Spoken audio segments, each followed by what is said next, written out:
माता भगवती की कृपा हर भक्तों पे बरसती रहे। जगत के विधान को रचने वाली महामाया माता रानी संसार में आए हुए प्राणी को सही रास्ता दिखाने के लिए ईश्वर अपने आप हर भक्त को अपनी तरफ खींचता है और यक्ष और गंधर्व सभी माता रानी की स्तुति करते हुए जगत के विधान की रचना को स्वीकार करते हैं। अंततः सांसारिक मोह माया में विचरण करने वाले जीव जंतु पशु पंछी मनुष्य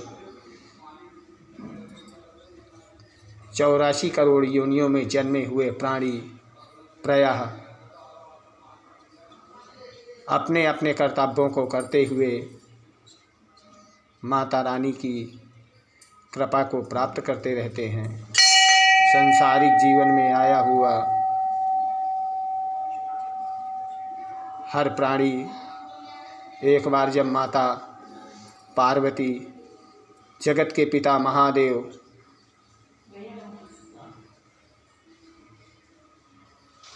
भगवान श्री गणेश जी को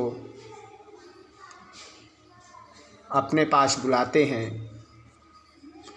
और उन्होंने अपने पुत्र कार्तिकेय को भी बुलाया। पुत्र कार्तिकेय जितने भी शिवगण थे सभी वहाँ उपस्थित हुए। भगवान शंकर माता पार्वती से कहते हैं कि हे देवी, अब हमारे पुत्र विवाह योग्य हो गए हैं, इनका विवाह करना निश्चित काल के समय से अति जरूरी है। इसलिए माता भगवती माता पार्वती कहती हैं कि हे प्रभु, ये आपने बहुत अच्छी बात कही है। समय के अनुसार अगर पुत्रों का विवाह हो जाता है तो निश्चित काल के लिए अच्छा शुभ कार्य होता है। प्राणी जब तक अपने विधि के विधान की रचना में ईश्वर उनकी गणना अनमोल शिव गणनाओं की तरह होती है। जो शिव का तप करता है वह शिवलोक को ही जाता है। माँ भगवती का तप करता है वह दुर्गा लोक को जाता है। इस प्रकार से कार्तिकेय जी कहते हैं कि पिताश्री, मैं अभी विवाह नहीं करना चाहता हूँ, आप अनुश्री गणेश जी का विवाह कर दें, क्योंकि मेरे कुछ कार्य काल ऐसे हैं जो मैं समय के अनुसार वहाँ नहीं रुक सकता हूँ। और उस समय माता पार्वती कहती हैं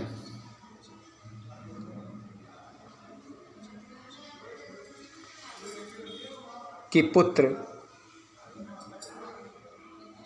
विवाह जन्म मरण समय के अनुसार से ही सभी कार्य होते हैं और इस विधि के विधान को कोई नहीं टाल सकता है। आज दिन शनिवार, तिथि चौथ, दोपहर को 2:45 तक रहेगी। इसके बाद पंचमी प्रवेश करेगी। अब हम दुर्गा भागवत का पाठ करेंगे जिसमें सभी भक्त लाइव दर्शन करेंगे।